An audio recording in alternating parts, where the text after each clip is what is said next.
자, 그러면 시범 수업을 시작할 건데 먼저 간단하게 안내사항부터 전달해 드리자면 지금 보시는 것처럼 현대소설, 그 다음 현대시,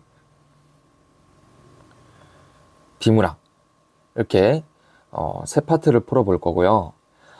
당연히 먼저 사전 안내를 드렸던 것처럼 문제를 먼저 풀어보고 그 다음에 제가 하는 얘기를 들어봐야 지문이 이해가 잘 될 거고 어떤 수업을 할 건지 도대체 어떻게 가르칠 건지에 대해서 이해가 되실 거예요. 자, 그러면 이 현대 소설부터 한번 들어가 볼 텐데, 자, 중요한 문제 우리 44번을 어떻게 푸는지 한번 같이 볼게요. 자, 44번 정답이 되는 선지의 근거가 지금 여기 해당 문단이에요. 질문을 많이 하면서 갈 거라 집중을 하면서 스스로 한번 질문에 대한 답변을 해보면서 오시는 게 좋아요. 그리고 시범 수업 때, 우리 정규 수업 때는 어떻게 읽어야 되고 그래서 이걸 어떻게 적용하고 체화를 시키는가에 대해서 방법을 먼저 알려주고 그 다음 적용, 체화하는 훈련을 했다면 시범 수업 때는 그 방법을 제가 직접적으로 언급하진 않을 거예요. 대신 이 시범 수업을 듣다 보면 이 사람이 어떤 방식으로 가르치겠구나, 그리고 그 방법이 어떤 효과가 있겠구나를 충분히 엿볼 수 있을 거예요. 자, 그러면 현대소설부터 해당 문단 들어가 볼게요. 신념을 두려워한 것은 그의 너무나도 일사불란한 언동이나 생활 방식에서 오히려 어떤 씻을 수 없는 가식의 냄새를 맡고 있었기 때문이다. 사람이 도대체 이럴 수가 있을까? 한 인간의 생애에서 이처럼이나 말끔하게 후회나 의구가 없을 수 있단 말인가? 자, 후회나 의구가 없을 수 있단 말인가? 라는 건 후회나 의구가 필요하다는 건가요? 필요하지 않다는 건가요? 자, 한번 생각을 해볼게요. 화자의 입장에서 후회나 의구가 없을 수 있단 말인가? 라는 건 후회나 의구가 필요하다는 거겠죠. 자, 다음. 이 깐깐하고 결백스러운 노인에게서라도 어찌 따뜻한 아랫목과 좋은 음식에 대한 바람이 전혀 없을 수 있단 말인가? 그러면 따뜻한 아랫목과 좋은 음식에 대한 바람은 필요하다는 걸까요? 필요하지 않다는 걸까요? 필요하다는 거겠죠. 자, 그럼 따뜻한 아랫목과 좋은 음식에 대한 바람은 무엇과 같은 말일까요? 자, 아마 이런 질문을 처음 들어본 학생도 있을 거예요. 여기서 무엇과 같은 말이냐 라고 하는 건 절대로 그 뜻이, 어휘의 뜻이 같은 말이냐를 물어보는 게 아니에요. 화자가 의도하는 방향이 같냐를 물어보고 있는 거예요. 자, 그런 의미에서 따뜻한 아랫목과 좋은 음식에 대한 바람이 필요하다라고 얘기를 하고 있고, 똑같은 게 하나 있었죠. 후회나 의구도 필요하다라고 했었죠. 자, 그럼 이렇게 같은 말이란 거예요.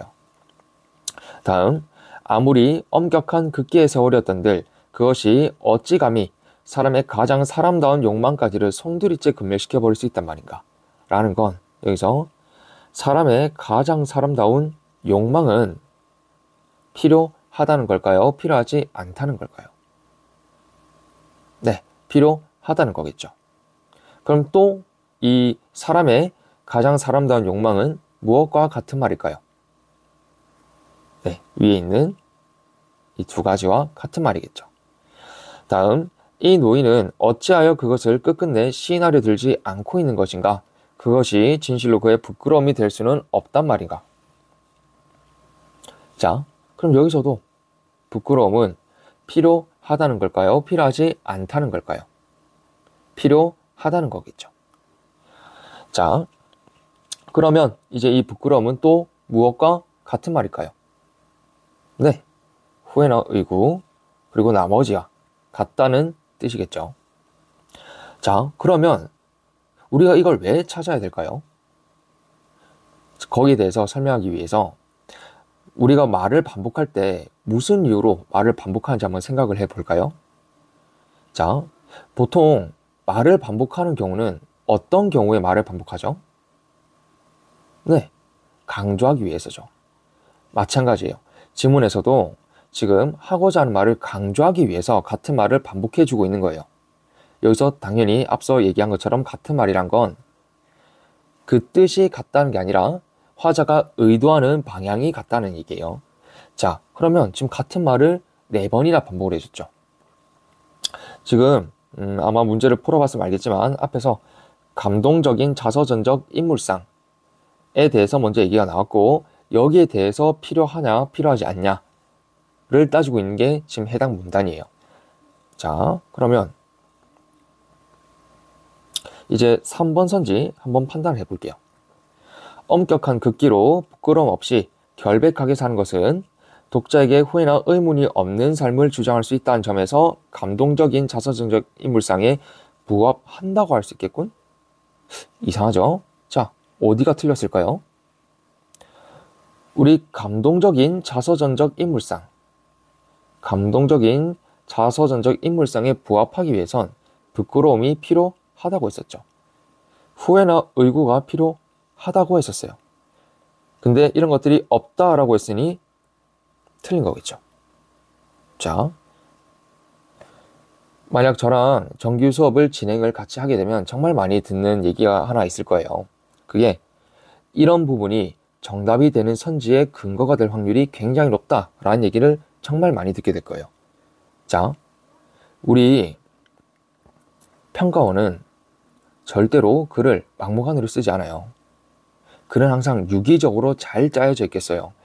그리고 그렇게 완성도를 높이기 위해서는 지문에서 당연히 강조한 부분들이 문제로 나와줘야겠죠. 지문에서 강조한 부분들이 문제로 나와줘야 되고, 그리고 그러한 부분들이 정답이 되는 선지의 근거가 돼줘야, 그래야 완성도가 높은 거예요. 자, 이 문제도 마찬가지인 거예요. 자, 근데 문제 풀면서 아마 이상하다, 내가 푸는 것과는 조금 이질감이 있네 라고 생각이 들었을 수 있어요. 보기를 안 읽고 풀었죠. 지금 보기를 읽지 않았어요. 자, 근데 보기를 읽지 않는다고 해서 지문을 이해를 할 수 없었나요? 아니죠. 아니면 문제를 풀 수가 없었나요? 아니죠. 보기는 지금처럼 도움이 될 수도 있지만 도움이 안 되는 경우도 많아요. 자, 그거는 이제 이 다음번 현대시에서 보여줄 건데, 이 보기 같은 경우는 도움을 줄 수도 있지만 도움을 안 주고 오히려 헷갈리게 만들 수도 있기 때문에 오히려 안 읽는 편이 좋아요. 이게 나한테 도움이 되는 복인지 안 되는 복인지는 내가 문제를 틀려봐야 알 수 있는 거죠. 자, 근데 이 보기 읽는 것만 해도 한 30초에서 40초 정도가 소요돼요. 이런 거 우리 문학에서 4개 정도 나오죠. 그러면 대략 2분에서 3분 정도는 보기를 안 읽고 문제를 풀기만 해도 2분에서 3분 정도를 세이브할 수 있다는 얘기겠죠. 자, 그리고 한 가지 더. 어차피 우리 모든 문제의 근거는 보기에 있는 게 아니라 지문에 있어요. 모든 문제의 그 근거는 지문에 있을 수밖에 없어요. 보기는 거들 뿐이에요. 근데 내가 지문을 읽는 방법을 제대로 모르는데 보기를 읽고 푼다? 그거는 말이 안 되는 거예요. 학원에서 또는 다른 수업을 진행해보면서 막 방법을 알려주는 그런 수업을 막상 들어가 보니 아마 방법이 지문을 읽고 또는 지문 읽기 전에 보기를 먼저 읽고 뭐 지문을 파악한 다음에 그렇게 문제를 풀어라 라는 식으로 방법을 알려줬을 거예요. 그런 건 방법이 아니에요. 그런 건 그냥 문제를 풀이하는 순서에 불과한 거지 절대 방법이랄 수가 없어요. 지금처럼 어디가 강조됐는지 지문에서 강조하고자 하는 바를 이렇게 맥을 찾아서 읽는 것들이, 이런 것들을 배우는 게 방법을 배우는 거예요. 자, 근데 그럴 수도 있잖아요. 지금 이 지문만, 이 문제만 보기를 안 읽고 풀 수 있고 이렇게 잘 보이는 걸 수도 있잖아요. 자, 그래서 제가 모든 문제를 전수적으로 풀어줄 수는 없으니 한 지문 더 볼게요. 자, 이 현대시도 마찬가지로 꼭 문제를 먼저 풀어보고 뒤에 4번까지 있죠. 문제를 먼저 풀어보고 그 다음에 수업을 들으셔야 돼요. 자, 그러면 저는 이 현대시를 학생이 다 풀었다는 가정하에 한번 진행을 해볼게요. 자, 우리 이번에 이 가시를 보고 2번 문제를 함께 볼 거고, 그 다음 나시를 가지고 이 4번 문제를 한번 볼게요. 당연히 보기는 읽지 않은 상태로 갈 거예요. 자, 내 골방에 커튼을 걷고 정성된 마음으로 황혼을 맞아들이노니 바다의 흰 갈매기들 같이도 인간은 얼마나 외로운 것이냐. 바다의 흰 갈매기, 같은 말이 나왔죠. 네, 인간이 바다의 흰 갈매기들 같이도 인간은 얼마나 외로운 것이냐라고 했으니 인간은 바다의 흰 갈매기와 같은 말이겠죠. 화자의 입장에서요. 자, 그러고 하나 더 있죠. 외로움. 같은 말을 찾을 땐 추상이든 구상이든 사물이든 동물이든 뭐든 상관이 없는 거예요. 화자의 의도와 방향이 일치하냐, 이것만 가지고 판단을 하는 거예요. 자, 계속 가볼게요. 황혼아, 내 부드러운 손을 힘껏 내밀라. 내 뜨거운 입술을 맘대로 맞춰 보른다. 그리고 네 품 안에 안긴 모든 것에 나의 입술을 보내게다오. 저 반짝이는 별들에게도 수녀들에게도 수인들에게도. 자, 요렇게 단순 나열되는 건 그냥 다 같은 뜻이다 라고 생각을 해주시면 돼요. 의지할 까지 없는 그들의 심장이 얼마나 떨고 있을까. 자, 같은 말이 나왔나요? 네, 나왔으니 물어봤겠죠. 그러면 여기서 별들, 수녀들, 수인들과 같은 말이 무엇인지 한번 생각을 해볼게요. 찾았나요? 네, 의지할 까지 없는 그들의 심장. 이 곧 별들, 수녀들, 수인들과 같은 말이겠죠. 자, 다음 낙타탄 행상대게나 활수는 인디언에게라도. 자, 그럼 얘네들도 단순 나열되니까 이 위의 것들과 같은 말이겠죠. 황혼아, 내 부드러운 품 안에 안기는 동안이라도 지구의 반쪽만을 나의 타는 입술에 맡겨다오. 자, 이거는 조금 어려울 수 있는데 한번 또 찾아볼게요. 같은 말이 나왔어요. 이 위에 있는 얘네들과 같은 말이 나왔는데 그게 뭔지 한번 찾아볼게요. 한번 영상을 멈추고 찾아봐요. 자, 그러면 한번 생각을 해봤다는 가정하에 결론부터 얘기를 하면 지구의 반쪽이 얘네들과 같은 말이겠죠. 자, 요거를 이해를 하기 힘든 학생들이 분명히 있을 거예요. 그러면 요걸 설명하기 위해서 여기 나와 있는 얘네들과 또 같은 말을 한번 B 부분에서 찾아보시겠어요?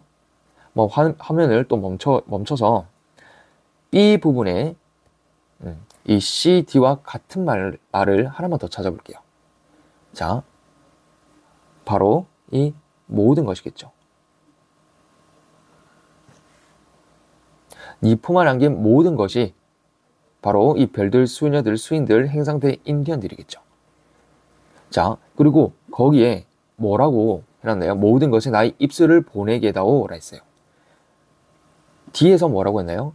지구의 반쪽만을 나의 타는 입술에 맡겨달라 했어요. 자, 이제 그러면 지구의 반쪽과 그 이 품 안에 안긴 모든 것이 같은 말인 걸 알겠죠. 자, 그리고 그래도 아마 이런 관점을 처음 보는 학생들도 있을 거예요. 또는 수능 국어 공부를 처음 해본 학생들은 이런 관점이 어색할 거예요. 그걸 설명하기 위해서 우리 수능 국어란 게 글이 어떻게 짜여진지를 한번 간략하게 설명을 해볼게요. 우리 몸을 유기체라 그러죠. 왜요? 머리부터 손끝, 발끝까지 다 이렇게 연결이 되어 있기 때문에 유기적이어서 유기체라 그래요. 자, 우리 사람들 중에 이렇게 다리 한쪽이 떨어진 채로 같이 계속 길을 다니는 이런 사람은 본 적이 없죠. 글도 마찬가지예요. 글도 이렇게 떨어져서 같이 가는 부분은 없어요. 다 연결이 돼 있죠. 그래서 글은 항상 유기적으로 쓰여져 있다고 표현해요. 그래서 우리가 지금 찾으려는 거, 지문이 강조하는 거, 그런 것들은 다 유기성을 찾는 훈련이라고 보시면 돼요. 자, 그러면 이렇게 찾았으면 문제를 풀 때 뭐가 좋냐? 한번 볼게요. 이 2번을 흔히들 아마 4번을 오답으로 체크를 많이 해요. 자, 4번을 체크를 하는 이유는 단순해요. 지구의 반쪽이 행상대 인디언과 같은 말인 걸 몰라서 그래요. 그럼 이제 한번 볼게요. 지구의 반쪽을 타는 입술에 맡겨달라고 하며 행상대나 인디언을 향한 관심을 드러내고 있다. 지금 같은 말인 걸 아는 우리의 시점에선 4번 선지는 굉장히 당연한 말이 되어버렸죠. 네. 지문을 파악을 못했을 땐 헷갈리고 어려웠던 선지가 지문 파악이 제대로 되니 이렇게 쉽게 풀리는 거예요. 자, 그러면 3번도 한번 볼게요. 의지할 가지 없이 떨고 있는 존재들이 별들, 수녀들, 수인들에게 위로받기를 바라는 마음을 보여주고 있다. 자, 이제 어디가 틀렸는지 알겠죠? 의지할 가지 없이 떨고 있는 존재들은 얘네들이 곧 별들, 수녀들, 수인들이죠. 근데 이런 존재들이 별들, 수녀들, 수인들에게 위로받기를 바란다. 구분 짓고 있어서 틀린 거예요. 이것도 유기성을 통해서 바로 파악을 할 수가 있죠. 자, 다음 나아시 한번 볼게요.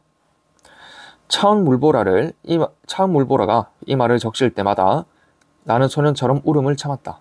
자, 그러면 분위기상, 시의 분위기상 차은 물보라는 긍정일까요? 부정일까요? 네, 부정이겠죠. 부정은 세모 표시 하면서 가볼게요. 그래서 부정은 세모, 긍정은 네모 하면서 가볼게요. 길길이 부서지는 파도 사이로 걷잡을 수 없이 나의 해로가 일렁일지라도. 자, 부서지는 파도, 해로가 일렁인다. 이거 다 무엇과 관련된 얘기겠어요? 차은 물보라와 관련된 얘기겠죠. 자, 그럼 얘네도 부정적인 상황일 거예요. 근데 해로가 무슨 말인지 아세요? 해로. 한번 생각해 보세요. 해로가 무슨 말이죠? 잘 모르겠죠? 넘어가 볼게요. 나는 홀로이니라. 나는 바다와 더불어 홀로이니라. 이렇다가 쓰러지는 감상의 물거품으로 자폭의 잔을 채우던 옛날은 이제 아득히 띄어 보내고. 자, 옛날을 이제 띄어 보내겠대요. 화자가 띄어 보내버리겠댔으니 옛날은 당연히 부정적이겠죠. 그리고 이 부정적인 옛날을 통해 채우던 자폭의 잔은 당연히 얘도 부정이겠죠. 자, 근데 자폭이 무슨 말인지 아세요? 자폭? 여기 자폭의 잔이라 나와 있는데 자폭이 무슨 뜻이죠? 잘 모르겠죠? 자, 넘어가 볼게요. 외몸을 내어 맡긴 천인의 깊이 위에 나는 꽃처럼 황홀한 순간을 마련했으니. 자, 천인의 깊이라는 곳에 꽃처럼 황홀한 순간을 마련했대요. 그러면 이 천인의 깊이는 긍정일까요? 부정일까요? 네, 꽃처럼 황홀한 순간을 마련했으니 천인의 깊이는 긍정이겠죠. 자, 근데 또 천인은 무슨 말일까요? 이것도 아마 잘 모를 거예요.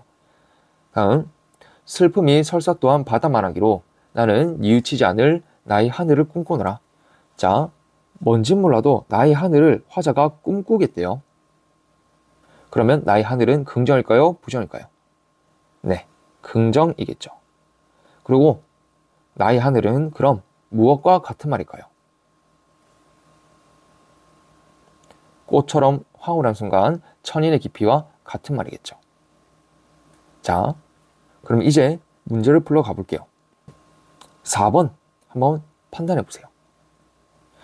나에서 화자는 천인의 깊이의 바다를 이와 대비를 이루는 꿈꿔야 할 하늘로 여기는 인식의 전환을 통해 해서 벌써 틀린 점 찾으셨죠? 대비가 아니죠. 천인의 깊이와 꿈꿔야 할 하늘은 둘 다 긍정이고 같은 말이다 라 했었죠. 자, 이제 유기성이 뭔지 아시겠나요? 왜 이 문제를 내가 풀 때 어려워했고, 이 문제를 왜 틀렸고, 이제 보니 왜 이렇게 쉽고, 아시겠나요? 지문을 파악하고 지문을 읽어내는 방법의 차이인 거예요. 그래서 제대로 된 방법을 배워야 한다는 거예요. 자, 우리 앞서 소설에서는 보기가 도움이 될 수도 있었어요. 후회나 의문이 없는 확신에 찬 태도로 독자를 사로잡는 주장을 하는 사람보다는 타인의 삶에 기여할 수 있는 정직한 고백을 하는 사람을 원한다 라고 해서 후회나 의문이 없는 게 좋지 않다라는 식으로 어느 정도 얘기를 했었죠. 자, 근데 이번 시에 나와 있는 보기에서는 부정적 속성을 지니고 있는 바다, 그리고 긍정적 대상인 하늘을 대비하여 라 나와 있죠. 선지에서도 바다를 하늘과 대비하여 라 나와 있어요. 그래서 아마 4번을 체크하기 힘들었을 거예요. 자, 틀리기 전에는 이 보기가 내게 필요한 보기인지 아닌지 몰라요. 그리고 어차피 모든 문제의 근거는 다 지문에 있어요. 그래서 지문에 있는 제대로 된 방법을 배워야 한다는 거예요. 보기를 읽고 지문을 읽고 문제를 풀어라, 이런 건 방법이 아닌 거예요. 그리고 3번도 마찬가지로 아마 이렇게 읽었으면 어디가 틀린 부분인지 바로 볼 거예요. 같이 볼까요? 3번이죠. 정답이 화자는 물거품같이 잃었다가 쓰러졌던 과거의 자신에 대한 미련으로 인해. 자, 과거의 자신에 대한 미련? 우리 옛날은 이제 아득히 띄워 보내겠다 했었죠. 옛날은 부정적이랬어요. 근데 과거의 자신에 대한 미련이란 말은 올바르지 않겠죠. 자, 이렇게 모든 문제가 유기성으로 풀리는 거예요. 한 가지 해결하고 가야 될 게 있죠. 제가 이걸 왜 물어봤을까요? 해로 자폭천인, 이게 무슨 뜻이냐 라고 물어봤는데, 이게 무슨 뜻인지를 물어보는 건 우리 번역하려는 습관이 있는 거예요. 자, 우리 학생들에게 번역하려는 습관은 대개 두 가지가 있어요. 크게 두 가지가 있는데, 첫 번째, 해로, 자폭, 천인, 이런 어려운 어휘, 내가 모르는 어휘가 나올 때 옆에 그 뜻을 찾아서 막 적어놔요. 자, 수능 국어는 그렇게 공부하는 거 절대 아니에요. 내신은 그렇게 할 수 있을지 몰라도 수능 국어는 그렇게 공부한 게 절대 아니에요. 우리 해로, 자폭, 천인 뜻 몰라도 풀었었죠. 자, 그리고 또 두 번째 케이스가 이제 학생들이 많이 겪는 케이스인데, 어떤 경우냐? 해로, 자폭, 천인, 이런 어려운 어휘가 많이 나와서 시가 어렵게 느껴져 라고 생각하는 것도 번역을 하려는 습관이에요. 하지만 이런 어휘들이 무슨 뜻인지에 대해서 선지에서 물어보지 않았어요. 또는 이게 무슨 뜻인지를 알아야 선지를 해결할 수 있도록 나오지도 않았어요. 그럼 우리에게 필요한 건 무엇이었냐? 우리가 지금 같이 본 것처럼 무엇과 같은 말이고 반대말인지, 긍정인지 부정인지를 따지는 건 이해를 한 거예요. 시를 번역을 한 게 아니라 이해를 한 거예요. 우리 수능국어에선 이 이해는 번역과 아예 반대되는 것이다 라고 보시면 돼요. 번역은 할 필요도 없고 해서도 안 되는 습관인 거예요. 오히려 나의 문학 실력을, 국어 실력을 높이는 데 발목을 잡는다 라고 보시면 돼요. 자, 마지막으로 이 비문학 지문을 풀어볼 건데, 뒤에까지 해서 총 5문제죠. 자, 그럼 저는 이번에도 비문학을 먼저 풀었다는 가정하에 한번 지문에서 중요한 부분을 포인트를 집어 볼게요. 자, 그리고 미리 말씀드린 게, 저는 지문을 해설하지 않아요. 해설은 어디서든 학생분들이 접근하기 쉽게 찾을 수 있을 거예요. 유튜브에 몇 학년도 몇 월 무슨 지문 치면 해설은 다 나와요. 또는 해설지도 찾아보면 해설지마다 다 해설이 있죠. 자, 그런 흔한 그런 정보를 위한 수업이 아니에요. 우리는 어떻게 지문을 읽을 것인가, 똑같이 문제를 푸는데 목적적합하게 읽어내는 방법을 배우는 거예요. 자, 그래서 간단하게 다 볼 수는 없고 29번과 가장 중요한 30번 문제를 한번 같이 볼게요. 자, 그리고 우리 문학에선 제가 직접적으로 이렇게 해야 된다라고 방법을 직접적으로 언급하진 않았지만 우리 비문학에선 제가 특별히 두 가지를 알려줄게요. 그중 첫 번째가 질문이에요. 질문에 대한 해답 찾기예요.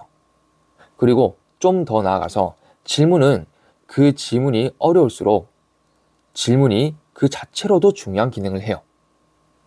자, 그러면 일단은 한번 이 질문을 읽으면서 질문에 밑줄을 그어놨는지 한번 판단해봐요. 아마 밑줄도 안 그어놨을 가능성이 높을 거예요. 왜냐면 질문 자체는 쉽거든요. 또는 밑줄을 질문에 그어놨어도 그 질문을 계속해서 염두에 두면서 글을 읽지는 않았을 거예요. 금방 머릿속에서 사라졌을 거예요. 그러면 이 문제를 풀 수가 없어요. 아마 그랬을걸요? 30번 문제 풀면서 두 개, 세 개, 선지 두 개, 세 개 중에 뭐 하나가 헷갈린다. 뭐가 맞는지 모르겠다. 두 개 정도 헷갈린다. 세 개 정도 헷갈린다. 요게 아니라 그냥 1번부터 5번까지 싹 다 맞는 선지 같았을 거예요. 요것도 틀고 저것도 틀린 것 같은데가 아니라 1번부터 5번까지가 싹 다 맞는 선지 같아서 오히려 어려웠을 거예요. 왜일까요? 지문을 너무 평면적으로 읽었기 때문이에요. 지문에서 어디를 강조한지를 못 봤기 때문이에요. 지문을 읽는 방법이 없었기 때문이에요. 자, 그러면 우리 질문에 대한 답변 찾기가 얼마나 중요한지 한번 볼게요. 지금 질문이 두 개 나왔는데 우리 이 테스트 시범 수업에서 보게 될 질문은 바로 지금 제가 표시한 이 질문이에요. 양도인이 소유자가 아니더라도 양수인이 점유인도를 받으면 소유권을 취득할 수 있을까? 라고 질문이 나와 있죠. 자, 제가 앞서 지문이 어려울수록 그 자체로도 중요한 기능을 한다 라고 했어요. 이 질문은 어떤 기능을 할까요? 한번 의미를 되새겨봐요. 양도인이 소유자가 아니더라도 소유권을 취득할 수 있을까? 라는 얘기는 지금 여기서 양도인이 소유자가 아닌 경우에 대해서 얘기를 해주겠다라는 거죠. 그렇단 말은 양도인이 소유자가 아니더라도 소유권을 취득할 수 있을까라는 얘기는 이 앞은 어떤 경우에 대해서 얘기를 해줬다는 거죠. 네, 양도인이 소유자인 경우에 대해서 얘기를 해줬다는 거겠죠. 그래서 한번 확인을 해보니 소유권이 양도되려면 소유자가 양도인이 되어 라고 나와 있죠. 자, 여기를 지문을 읽어 나가면서 밑줄은 그을 수 있을지언정 절대로 여기가 아주 중요한 부분이다 라는 건 알 수가 없어요. 요 주변에 지금 체크한 부분이 중요하다 라고 알려주는 부분이 없어요. 질문 덕분에 알 수 있었던 거예요. 자, 그래서 아마 지문을 읽어보면 알겠지만 이 양도인이 소유자인 경우에는 간접 점유에 의한 인도 방법 중 점유 계정 그리고 반환 청구권 양도 둘 다 가능하다라고 나와 있어요. 자, 그럼 이번엔 우리 질문에 대한 답변을 찾아볼게요. 이렇게 양도인이 소유자가 아니더라도 소유권을 취득할 수 있을까라는 질문의 답변 중 하나가 간접 점유에 의한 인도 방법 중 점유 계정으로는 선의 취득하지 못한다. 점유 계정으로는 선의 취득을 하지 못한다 라고 나와 있는 부분이에요. 이게 질문에 대한 답변이죠. 자, 그 말은 간접 점유에 의한 인도 방법 중 점유 계정으로는 하지 못한다라는 얘기는 양도인이 소유자가 아닌 경우 이 반환 청구권 양도로만 소유권을 취득할 수 있다라는 얘기겠죠. 자, 원래 문제를 풀 때 뭐 그림을 그리거나 하진 않는데 지금 설명을 위해서 간단히 보기를 도식화해 보면 갑, 을, 병이 있고 갑과 을은 지금 점유 계정을 한 상태고 을과 병은 반환 청구권 양도를 한 상태이죠. 그리고 선지를 보면 갑이 금반지 소유자였다면이 2개, 아니었더라도가 3개가 있어요. 지금 갑이 양도인이니 1번, 2번 선지 갑이 금반지 소유자였다라는 말은 양도인이 소유자일 때를 의미하는 거고, 갑이 금반지 소유자가 아니었더라도 라는 얘기는 양도인이 소유자가 아닌 경우에 대해서 얘기를 하겠다라는 거죠. 자, 그럼 이제 3번을 한번 판단해 볼게요. 화면을 멈춰서 한번 판단을 해봐요. 어디가 틀렸는지. 자, 그럼 진행할게요. 어디가 틀렸냐? 을이 가진 소유권이 틀렸죠. 을이 가진 소유권이 틀렸어요. 왜죠? 우리 양도인이 소유자가 아닌 경우엔 점유 계정으로는 선의 취득할 수 없었으니까요. 을은 소유권을 취득할 수가 없어요. 자, 이 정답이 되는 선지에 근거가 되는 부분이 어디였죠? 바로 이 질문에 대한 답변이 되는 부분이었어요. 자, 혹시 눈치가 빨라서 눈치를 챘을 수도 있겠지만 이 질문은 그 자체로 강조하는 기능을 해요. 질문 자체로 강조하는 거예요. 정말 수험생들에게 이 글을 쓴 교수님이 수험생들에게 해답을 구하고자 질문을 했을까요? 아니죠. 내가 글을 쓸 때 질문을 썼다 해봐요. 왜 썼을까요? 내가 여기에 대해서 얘기를 해주겠다라는 뜻이죠. 그래서 우리 앞서 같은 말의 반복을 하는 건 강조를 하기 위함이라 그랬어요.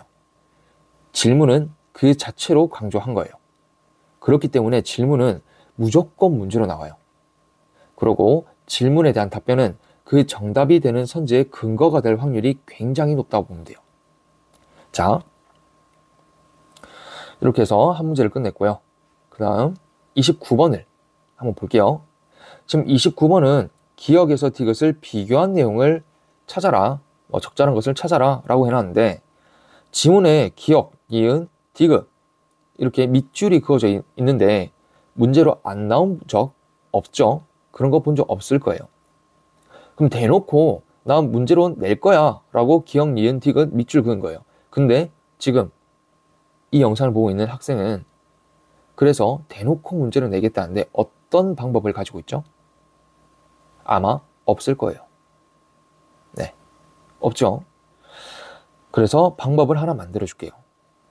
자, 결론부터 얘기를 하면 연관되는 내용에 연결을 지어 놓는 거예요. 아, 그게 무슨 방법이야. 줄 하나 딱 연결해 놓는데 라고 생각할 수도 있는데 연관되는 내용과 연결 지어 놓을 수 있는 학생은 어떤 훈련이 돼 있는 거냐? 니은, 디귿, 기억, 니은, 디귿을 머릿속에 염두에 두면서 글을 읽는 습관이 배어 있다는 거예요. 자, 그럼 그 습관을 가지고 있으면 문제가 얼마나 쉽게 풀리냐? 한번 같이 볼게요. 지금 니은과 디귿은 선의 취득의 대상이 아니래요. 만약에 선의 취득을 허용하게 되면 그건 거래 안전에만 치중한 것이고 원래 소유자의 권리 보호를 경시한 것이래요. 근데 니은 디귿은 선의 취득의 대상이 아니죠. 그럼 선의 취득의 대상이 아니라는 건 거래 안전을 중시한 것일까요? 원래 소유자의 권리 보호를 중시한 것일까요? 당연히 원래 소유자의 권리 보호를 중시한 것이겠죠. 선의 취득을 허용하는 게 거래 안전을 중시하는 것이니까요. 그러면 원래 소유자의 권리 보호를 니은과 디귿에 연결을 해 놔라는 거예요. 그러면 앞서 선의 취득이 된다 했던 기억은 거래 안전을 중시한 것이겠죠. 자, 그럼 이제 2번을 볼게요. 니은은 기억과 달리 원래 소유자의 권리 보호가 거래 안전보다 중시되는 대상이다. 맞죠? 너무 당연해지죠. 자, 이 문제 나 맞췄는데?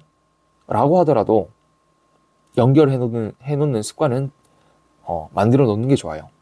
아마 이 문제를 맞췄다 하더라도 3, 4, 5번을 안 보고 1번, 2번까지만 판단해서 이게 정확히 맞아 라고 2번 체크한 사람은 거의 없을 거예요. 근데 이런 식으로 명확하게 근거를 파악할 줄 아는 사람은, 그런 학생은 3, 4, 5번 판단 안 해요. 보지도 않아요. 2번에서 이미 답이 나왔으니까요. 자, 그 명확한 근거를 만들어준 게 이런 방법이고, 이것도 문학과 마찬가지로 글을 유기적으로 읽는 방법이에요. 글의 유기성을 파악하는 방법이고, 글이 강조하는 부분을 파악하는 방법이에요. 그리고 그렇게 강조되는 부분들이 어때요? 중요한 문제로 다 나오죠. 문제로 다 나와요. 심지어 정답이 되는 선지의 근거가 되기도 해요. 자, 절대로 국어를 방법을 없이 밋밋하게 읽어서는 안 돼요. 우리 수능 날에만 보면 유독 1, 2등급 되는 학생들이 3, 4등급, 심하게는 5, 6등급까지도 떨어지는 경우가 있을 거고, 그런 케이스를 들어본 적이 있을 거예요. 왜 그럴까요? 영어나 수학은 그렇지 않거든요. 국어만 그래요. 긴장되는 상황에서 방법 없이 독해력만으로 풀다 보면, 긴장하는 상황에서는 독해력이 준 상태로, 감소된 상태로 문제를 푸는 거기 때문에 글이 잘 안 읽혀요. 방법이 없으면 그 상태로 문제를 풀게 되고, 그러면 시험에 말리는 거예요.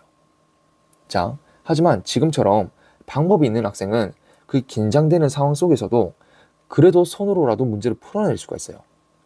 손으로 문제를 푼다는 게 조금 어색하게 들릴 수도 있는데, 요거는 방법을 배우다 보면 그게 무슨 말인지 알 거예요. 그래서 이렇게 해서 시범 수업은 끝이 났고요. 시범 수업을 들어보고 좀 더 상담이 필요하거나 아니면 정규 수업을 진행하고 싶다 하는 학생들은 제게 김과야로 문의를 주셔서 수업을 진행하면 되겠습니다. 그러면 영상 수업 시청해 주셔서 감사합니다.